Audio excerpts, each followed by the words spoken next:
नमस्कार मैत्रिणींनो, श्री स्वामी समर्थ.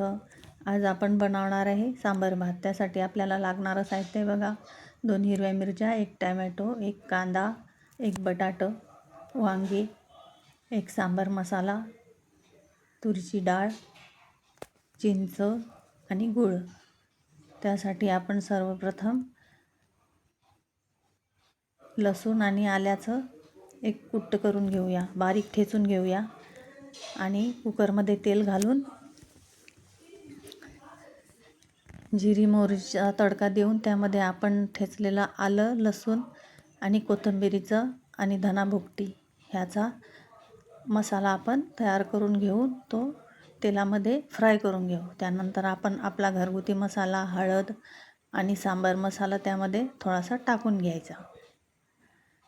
ते व्यवस्थित फ्राय करून झाल्याच्या नंतर आपण जी डाळ धुतलेली आहे ना, ती त्याच्यामध्ये ओतून द्यायची. म्हणजे आपल्याला परत तडका देण्याची गरज नाही पडत.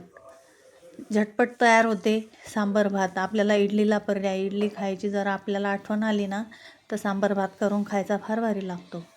त्यामध्ये कांदा, कच्चाच कांदा टाकायचा, टोमॅटो, 1 हिरवी मिरची, बटाटं, टॅमॅटो, वांगं हे आपल्याला जे फळभाज्या आवडतात त्यामध्ये टाकून घ्यायच्या.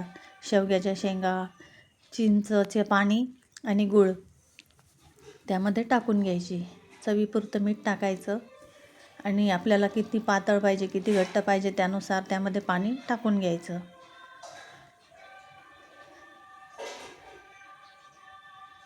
बघा, अशा प्रकारे आपली झटपट सांबर तयार होतं.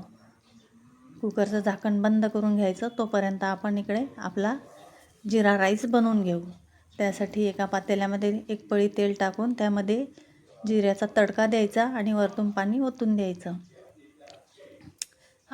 तुम्ही जर कुकरमध्ये करत असाल तर कुकरमध्ये असा तडका देऊन केलं तरी चालेल, पण मी पातेल्यातच बनवते.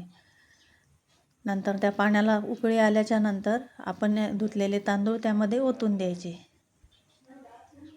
अगदी झटपट तयार होते. कधी कधी आपल्याला अचानक आठवण येते की कधीतरी इडली खायची, सांबर खायचं. त्यासाठी असा इडली भात फार भारी. अगदी सुटसुटीत भात तयार होतो आपला. बघा, अशा प्रकारे आपला भात इथं रेडी झालेला आहे आणि आपलं सांबार पण शिजलेलं आहे. अशा प्रकारे तुम्ही एकदा नक्की करून बघा, खूप भारी लागतं. भात, पापड, लोणचं, एखादी भाजी नसली तरी